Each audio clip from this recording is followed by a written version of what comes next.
भारत में आया बहुत बड़ा बदलाव है और 34 वर्षों के बाद भारत में नई शिक्षा नीति की घोषणा की गई है। यानी भारत में आज दो बहुत बड़े बदलाव हुए हैं। इसलिए रफाल के बाद अब हम नई शिक्षा नीति की बात करेंगे। कहते हैं जब किसी देश में कोई बड़ा बदलाव करना हो तो सबसे पहले उसकी शिक्षा नीति को बदलना चाहिए और आज इसकी शुरुआत हो गई है। भारत सरकार के मानव संसाधन विकास मंत्रालय ने आज इस नई शिक्षा नीति की घोषणा की है। इसलिए आज हम आप सबको बताएंगे कि इससे देश के तमाम छात्रों, उनके परिवार और उनके माता पिता के जीवन में अब क्या क्या बदलाव आने वाले हैं। अगर आप छात्र हैं या किसी छात्र के माता पिता हैं तो आपको ये सारी जानकारियां बहुत ध्यान से सुननी चाहिए और अगर आप चाहें तो नोट भी कर सकते हैं। तो अब आपको बड़े बड़े बदलाव बताते हैं। अब तक भारत की स्कूली शिक्षा व्यवस्था 10+2 के फॉर्मेट पर चलती थी, लेकिन अब इसे 5+3+3+4 के फॉर्मेट में बदल दिया गया है। इसके तहत स्कूल के पहले 5 वर्षों की पढ़ाई फाउंडेशन स्टेज मानी जाएगी, यानी इस दौरान छात्रों के लिए मजबूत नींव तैयार की जाएगी। इसका करिकुलम NCERT द्वारा तैयार किया जाएगा और इसमें प्री प्राइमरी के 3 वर्ष और पहली और दूसरी कक्षा का एक वर्ष शामिल होगा, यानी प्री प्राइमरी के 3 साल और फिर पहली और दूसरी कक्षा के 2 साल। इसके तहत बच्चों को खेल कूद और अलग अलग गतिविधियों के जरिए पढ़ाई कराई जाएगी, यानी इन कक्षाओं के छात्रों के लिए किताबों का बोझ अब पहले जितना नहीं होगा। इसलिए हम कहेंगे कि जो छोटे बच्चे अब स्कूलों में जाएंगे और अपने शिक्षा की यात्रा को आरंभ करेंगे वो बहुत किस्मत वाले होंगे। इसके बाद अगले 3 साल यानी तीसरी कक्षा से 5वीं कक्षा तक की पढ़ाई के दौरान छात्रों को भविष्य के लिए तैयार किया जाएगा। इसके तहत छात्रों का परिचय विज्ञान, गणित, कला, सामाजिक विज्ञान और ह्यूमैनिटीज जैसे विषयों से करवाया जाएगा। इसके अगले 3 साल मिडिल स्टेज माने जाएंगे और इसमें कक्षा 6 से लेकर कक्षा 8 तक के छात्र शामिल होंगे। इस स्टेज में छात्रों को तय पाठ्यक्रम के मुताबिक पढ़ाया जाएगा और इसके बाद 9वीं से 12वीं कक्षा तक इस फॉर्मेट की 4 वर्षों वाली आखिरी स्टेज होगी। ये 4 साल की स्टेज होगी। इसमें छात्रों में किसी विषय के प्रति गहरी समझ पैदा की जाएगी, उनकी विश्लेषण क्षमता को बढ़ाया जाएगा और उन्हें जीवन में बड़े लक्ष्य निर्धारित करने के लिए प्रेरित किया जाएगा। लेकिन सबसे महत्वपूर्ण बात यह है कि अब स्कूलों में पहले जैसा स्ट्रीम सिस्टम नहीं होगा। इसका मतलब यह है, यानी अगर आर्ट्स का कोई छात्र फिजिक्स की पढ़ाई करना चाहता है तो अब वो ऐसा कर पाएगा और अगर अकाउंट्स का कोई छात्र, कॉमर्स का कोई छात्र इतिहास की पढ़ाई करना चाहता है तो वो भी ऐसा कर सकता है।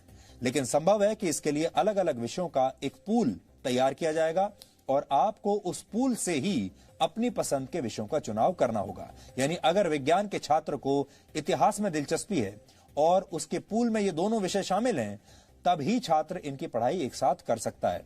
हालांकि अभी इस पर पूरा स्पष्टीकरण आना बाकी है, लेकिन पहले की जो व्यवस्था होती थी, हमारे यहाँ 3 स्ट्रीम्स मानी जाती थी, या तो आप साइंस लेते थे या कॉमर्स लेते थे या आर्ट्स यानी ह्यूमैनिटीज लेते थे।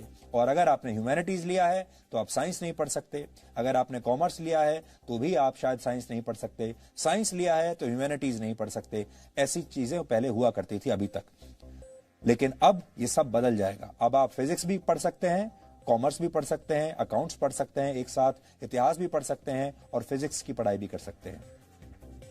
दूसरी महत्वपूर्ण बात यह है कि 5वीं कक्षा तक की पढ़ाई अब मातृभाषा, स्थानीय भाषा और आपकी राष्ट्रभाषा में ही होगी। यानी अंग्रेजी में पढ़ाई की अनिवार्यता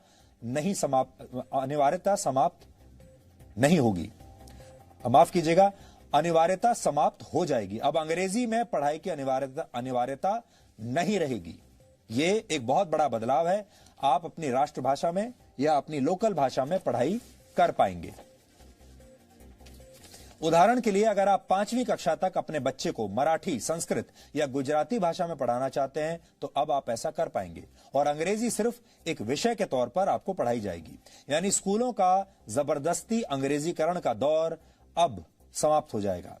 6ठी कक्षा में पहुंचने के बाद छात्रों को कंप्यूटर कोडिंग सीखने का मौका मिलेगा।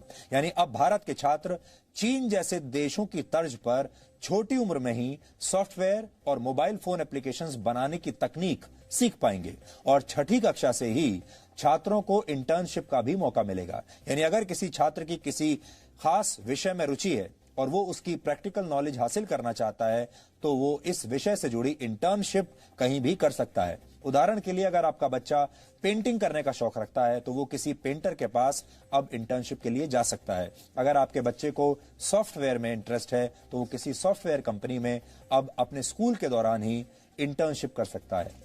9वीं कक्षा से 12वीं कक्षा तक की परीक्षाएं अब सेमेस्टर के आधार पर होंगी। एक साल में 2 सेमेस्टर होंगे और हर 6 महीने पर एक परीक्षा होगी और दोनों सेमेस्टर्स के अंकों को जोड़कर आपकी फाइनल मार्कशीट तैयार की जाएगी। यानी अब एक छात्र के तौर पर आपको पूरे साल पढ़ाई करनी होगी और आप ये कहकर बच नहीं सकेंगे कि आप सिर्फ फाइनल एग्जाम्स की तैयारी करना चाहते हैं। इससे पहले आपने देखा होगा बहुत सारे छात्र ऐसे होते हैं जो साल के सिर्फ आखिर में कुछ समय तक पढ़ते हैं, 1-2 महीने पढ़ाई कर लेते हैं और फिर उसके आधार पर वो फाइनल जो परीक्षा होती है उसमें बैठते हैं और उनमें से बहुत सारे लोग अच्छे नंबर ले भी आते हैं। लेकिन ये वो लोग होते हैं जिन्होंने पूरे साल पढ़ाई नहीं की। अब आपको पूरे साल पढ़ाई करनी पड़ेगी। इसके अलावा बोर्ड की परीक्षाओं को आसान बनाया जाएगा और इसमें छात्रों की क्षमता पर ज्यादा ध्यान दिया जाएगा। रटने की क्षमता नहीं, समझने की क्षमता पर ध्यान दिया जाएगा। ट्यूशन और कोचिंग क्लास के जरिए रट्टा लगवाने की आदत को समाप्त कर दिया जाएगा। बोर्ड परीक्षा देने वाले छात्रों को अब उनकी पसंद की भाषा में परीक्षा लिखने की पूरी छूट होगी। उदाहरण के लिए अगर आप चाहें तो हिंदी या अंग्रेजी में से किसी एक भाषा में अपनी परीक्षा दे सकते हैं। छात्रों के रिपोर्ट कार्ड्स को भी अब पहले की तरह तैयार नहीं किया जाएगा। किसी छात्र को फाइनल मार्क्स देते समय उसके व्यवहार, एक्स्ट्रा करिकुलर एक्टिविटीज में उसके प्रदर्शन और उसकी मानसिक क्षमताओं का भी ध्यान रखा जाएगा। इसके अलावा रिपोर्ट कार्ड को 360 डिग्री असेसमेंट के आधार पर तैयार किया जाएगा। इसमें छात्र खुद को भी अंक देंगे, यानी अपना खुद का भी विश्लेषण करेंगे। विषय पढ़ाने वाले शिक्षक भी छात्र को अंक देंगे और छात्रों के सहपाठी भी उनका आकलन करेंगे। कॉलेज में पढ़ाई करने वाले छात्रों के लिए भी इस नई शिक्षा नीति में बहुत सारे बदलाव किए गए हैं। इसलिए जो छात्र अब कॉलेज में इसके बाद जाने वाले हैं वो भी ध्यान से अभी देख लें। अब देश के छात्र कॉलेज में एडमिशन के लिए कॉमन एप्टीट्यूड टेस्ट दे पाएंगे। इसका अर्थ यह है कि अगर 12वीं कक्षा के बोर्ड एग्जाम्स में आपके ठीक नंबर नहीं आए हैं या आपके मार्क्स इतने नहीं आए हैं कि आपको कट ऑफ परसेंटेज के आधार पर सीधे किसी कॉलेज में एडमिशन मिल पाए, तो आप कॉमन एप्टीट्यूड टेस्ट भी दे सकते हैं और फिर इस टेस्ट में आपके प्रदर्शन को आपके 12वीं कक्षा के नंबरों के साथ जोड़ दिया जाएगा और उस आधार पर आपको आपके मनपसंद कॉलेज में एडमिशन मिल पाएगा। ग्रेजुएशन की पढ़ाई को 3 और 4 वर्षों के कोर्स ड्यूरेशन में अब बांट दिया जाएगा। पहले अगर आप कॉलेज की पढ़ाई बीच में ही छोड़ देते थे तो आपको ग्रेजुएशन की डिग्री नहीं मिलती थी। या तो आप पूरी पढ़ाई कीजिए और या बिल्कुल मत कीजिए। लेकिन नई शिक्षा नीति लागू होने के बाद अगर आप 1 साल के बाद कॉलेज छोड़ देते हैं तो आपको सर्टिफिकेट दिया जाएगा। ये आपका सर्टिफिकेट कोर्स माना जाएगा। अगर आपने कॉलेज का फर्स्ट ईयर कंप्लीट कर लिया और उसके बाद पढ़ाई छोड़ दी तो आपको सर्टिफिकेट कोर्स का सर्टिफिकेट मिलेगा। इसी तरह अगर आप सेकेंड ईयर पास करने के बाद 2 साल के बाद पढ़ाई छोड़ देते हैं तो आपको डिप्लोमा दिया जाएगा और अगर आप थर्ड ईयर यानी 3 साल की पढ़ाई पूरी कर लेते हैं तो आपको बैचलर्स डिग्री दी जाएगी और अगर आप 4 साल का कोर्स करके बैचलर्स डिग्री लेना चाहते हैं तो आपको रिसर्च के सर्टिफिकेट के साथ ये डिग्री मिलेगी। इससे उन छात्रों को बहुत फायदा होगा जो कॉलेज के दौरान किसी प्रोजेक्ट पर काम कर चुके हैं। 4 वर्ष के इस कोर्स में स्कूल के छात्रों की तरह कॉलेज के छात्र भी अलग अलग विषयों की पढ़ाई एक साथ कर पाएंगे। इस व्यवस्था को मल्टी एंट्री और मल्टी एग्जिट वाली व्यवस्था कहा जाता है। यानी छात्र जब जिस विषय की पढ़ाई करना चाहेंगे तो वो ऐसा कर सकेंगे और जब वो ये पढ़ाई छोड़ना भी चाहेंगे तो ये काम भी आसानी से कर सकेंगे। इसीलिए इसे मल्टी एंट्री और मल्टी एग्जिट कहा गया है। आप जब चाहे एंट्री ले सकते हैं और एग्जिट भी कर सकते हैं जब चाहें। इसके अलावा एक एकेडमिक बैंक ऑफ क्रेडिट बनाया जाएगा। इसके तहत अगर आप एक से ज्यादा कोर्स एक साथ करना चाहते हैं तो आप ऐसा कर पाएंगे और जिस कोर्स को आप जहां तक कंप्लीट करेंगे उसके अंक इस क्रेडिट बैंक में जमा हो जाएंगे और फिर जब आप फाइनल डिग्री के लिए कोई कोर्स करेंगे तो उस क्रेडिट को इसमें जोड़ दिया जाएगा। यह पूरी व्यवस्था पूरी तरह से डिजिटल होगी, ऑनलाइन होगी। मानव संसाधन विकास मंत्री रमेश पोखरियाल निशंक और उनकी टीम ने इस नई शिक्षा नीति पर आज क्या कहा, यह भी आज आपको सुन लेना चाहिए।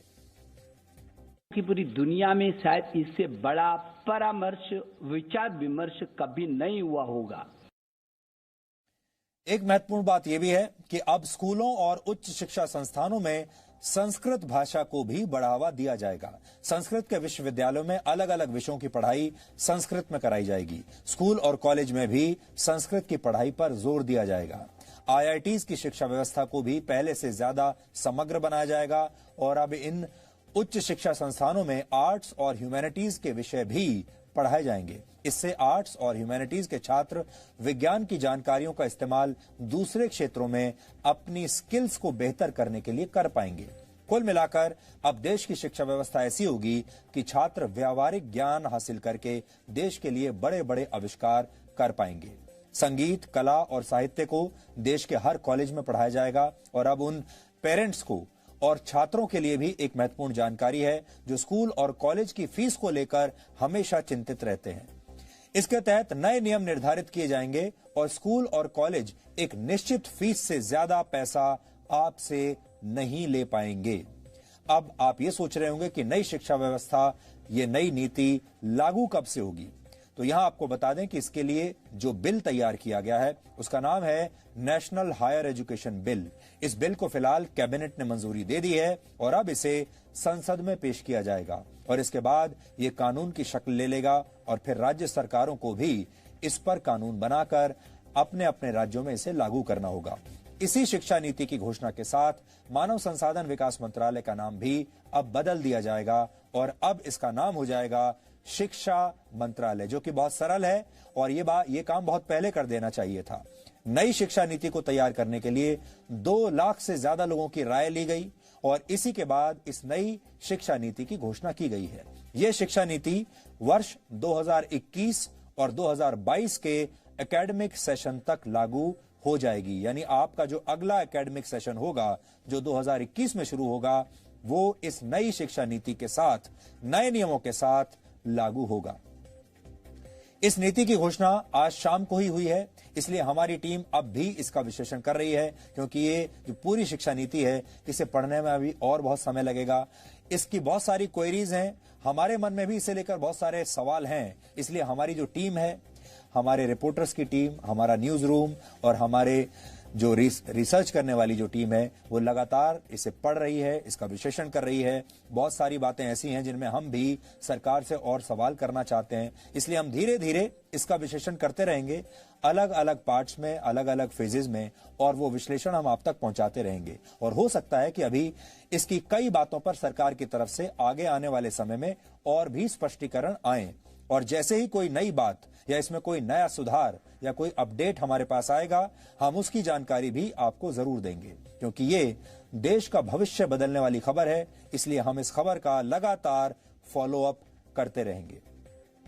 वैसे तो आपने देखा होगा हमारे देश का जो मीडिया है वो अलग अलग खबरों में व्यस्त रहता है, लेकिन हमें ये लगा कि आज की जो सबसे महत्वपूर्ण खबर है वो यही है, क्योंकि ये खबर सीधे आपके बच्चों के जिंदगी पर, उनके जीवन पर असर डालेगी, और आपके बच्चों के जीवन पर अगर असर डालेगी तो आपके जीवन पर तो असर जरूर ही डालेगी।